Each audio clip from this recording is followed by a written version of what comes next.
দিয়ে জীবন চালানো যায়। সুবহানাল্লাহ জোরে বলবেন হুজুর এটা কেমন কথা? আচ্ছা, আপনাদের মেয়ের বিবাহ যখন আসবে, যখন আপনি কোরআন জানেন না, মসজিদের ইমামের নিকট আসলেন, হুজুর বলেন তো আমার মেয়ের বিবাহ আমি এখন কেমনে দিলে পরে সুন্নত আদায় হবে, বলেন তো একটু কোরআন কি বলেছে? আপনি যদি ওর পরামর্শ নিয়ে, ইমামের পরামর্শ নিয়ে বিয়ে দিতে, পরিপূর্ণ কোরআন মানের সওয়াব পাইতেন। এখন আপনি মনে করতেছেন আমি কোটিপতি, আমি 7 দিন থেকে ডেস্ক বাজাবো, মাইক বাজাবো, এলাকার মানুষের ঘুম আরাম করবো গান বাজনা দিয়া, ওই সাধারণ মুরব্বীর উপর কত নিতে যাবো মানে? আসলে এটা কিন্তু অহংকারী ব্যক্তি। পুরা বাড়িটাকে জেনারেটর কারখানা বানাই দিয়ে সিনেমা হল বানায়া এবার মেয়ের বিয়ে দিয়ে দিল। 3 দিন পরে ডিভোর্স নিয়ে চলে এসেছে। আল্লাহ বলছেন না তোর বিয়ে আমার পছন্দ হয় না, কবুল হয় না, যা তুই তোর বাপের বাড়ি চলে যা। কথা কি বুঝতে পেরেছেন? এজন্য এলেম কালাম জানতে হবে।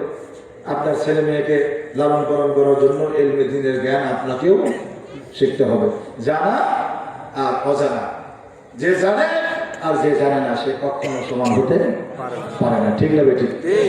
এবার শুনেন গুরুত্বপূর্ণ কথা। এ জায়গায় একটা কথা বলি, জানাটা কেন জরুরি? মহিলারা কোন দিকে আছে? মহিলারা বাম পাশে আছে না? আছে না চলে গেছে? আলহামদুলিল্লাহ। এবার শোনেন, এইবার এখন আমার বক্তব্য, এখন আর ওটার সুযোগ পাবেন না, কিন্তু আমি যে কথাগুলো বলবো খেয়াল করেন। একটা কথা বলি, ইমামে আজম আবু হানিফা রাহমাতুল্লাহ আলাইহি নাম কে কে শুনছেন? হানাফি মাযহাবের ইমাম, ঠিক না ঠিক? ওনার মাদ্রাসায় একজন মহিলা আসছে মাসলা জানার জন্য। খেয়াল করেন, গুরুত্বপূর্ণ কথা। এগুলো ওয়াজ কিন্তু মাহফিলে হয় না, মাহফিলে এই ওয়াজগুলো কিন্তু হয় না। তো মাসালা জানার জন্য আসছে। হুজুর, ইমামে আজম আবু হানিফা মাদ্রাসায় ছিলেন না, তো ওস্তাদদের নিকটে বড় হুজুর না থাকলে এখানে তো আরো ওস্তাদ আছে না নেই?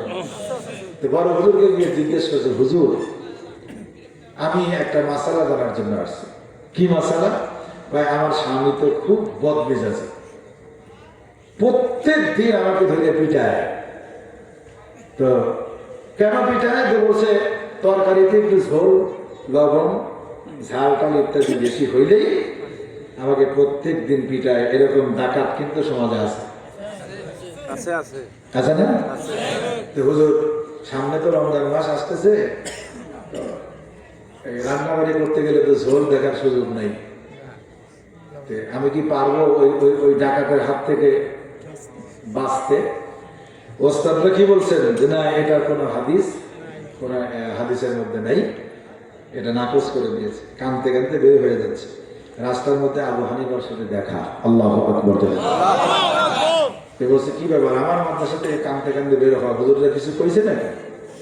সে বলছে হ্যাঁ, আমি একটা মাসলা জানতে গিয়েছি। তারা বলছে এটার হাদিস নাই। কি মাসালা? হুজুর এই মাসালা। ইমামে আজম আবু হানিফা রাহমাতুল্লাহ আলাইহি বললেন, আরে এটা কোনো ব্যাপার হলো নাকি? যাও, তুমি জিহ্বার উপরে ঝোল দিয়ে চাকতে পারবা, যাও, আমি অনুমতি দিয়ে দিলাম। আল্লাহু আকবার। ইমামে আজমকে আপনারা কি মনে করেন? অনুমতি দিয়ে দিয়েছে কে? বড় ইমাম। ওস্তাদরা বলতেছে হুজুর এই হাদিস কই আছে? এই যে আপনি যে অনুমতি দিয়ে দিলেন, ঝোল রোজা রেখে ঝোল চাকতে পারবে, লবণ কম বেশি হলো কিনা, কোন জায়গায় পাইছেন আপনি এই হাদিস? ইমামে আজম তখন বলতেছেন, ওস্তাদরা শোনেন, এই হাদিস এইভাবে কোনো কিতাবের মধ্যে নাই যে ঝোল লবণ দেখতে গিয়ে ঝোল জিহ্বার উপরে দিতে পারবে, এরকম কোন হাদিস কোন কিতাবেও নাই। তাহলে আপনি যে বলে দিলেন, কেন আপনি বললেন? এর জবাব আজকে দিতেই হবে আপনাকে। সব ওস্তাদরা তাকে ধরে ফেলছে, এর জবাব দিতে হবে। এখন আপনারা জবাব আপনারা শুনবেন। আমার ভাইরা, ইমামে আজম আবু হানিফা রাহমাতুল্লাহি আলাইহি বলছেন, ও মাদ্রাসার ওস্তাদরা শুনে নাও, হাদিসের মধ্যে ওইভাবে একেবারে হুবহু নাই। জিহ্বার উপরে ঝোল দিতে পারবে লবণ চাকার জন্য, লবণ দেখার জন্য, কম বেশি হলো কিনা দেখার জন্য ওই রকম হাদিস নাই। তবে আমি আবু হানিফা ওই হাদিসটার চাইতেও যদি বড় হাদিস আমি দেখাইতে পারি, কি করবে? জিহ্বার উপরে তো সামান্য একটু ঝোল দিবে, ওটার চাইতে যদি আমি বড়টা দেখাই তাহলে কি করবো? দেখো ওটার সাথে বড় হাদিস না? তখন আবু হানিফা বলছেন, এই তোমরা ওই হাদিস পড়ো নাই? ওস্তাদরা বলতেছেন কোন হাদিস?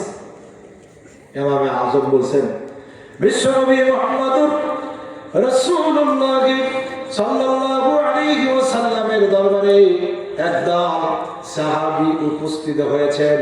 ইমামে আযম তখন ওই হাদিসটার বর্ণনা দিচ্ছেন, শুনবেন কি আপনারা?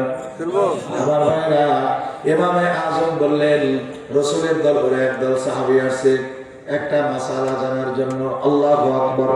কোন হাদিসের মাসালা? কোন মাসালা? আমার ভাইরা, সাহাবায়ে কেরামগণ রাসূলের নিকট এসে বলছেন, ইন্না নারকাবুল বাহরা ওয়া নাহমিলু মা'নাল কালিলা মিনাল মা'i।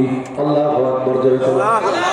ওগো নবীজি, আমরা যখন সমুদ্রে ভ্রমণে থাকি, সাহাবায়ে কেরাম বলছেন, আমরা যখন সমুদ্রে ভ্রমণের মধ্যে যাই, ইন্না নারকাবুল বাহরা ওয়া নাহমিলু মা'নাল কালিলা মিনাল মা'i।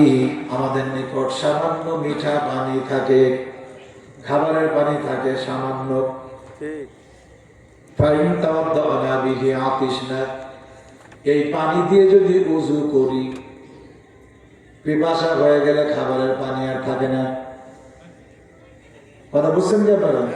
নাকি আরো আরো আরো সহজ বছর দিব?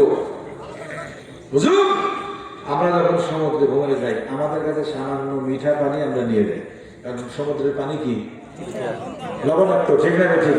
তো আমরা যখন সমুদ্রে ভ্রমণে থাকি, ওই পানি নিয়ে আমরা যাই, কিন্তু ওই পানি দিয়ে যখন আমরা উযু করতে যাই, ফাইন তাওয়াদ্দানা বিহি আতিশনা, আমরা যখন পিপাসিত হয়ে যাই, তখন আমরা খাবার পানি কই পাবো?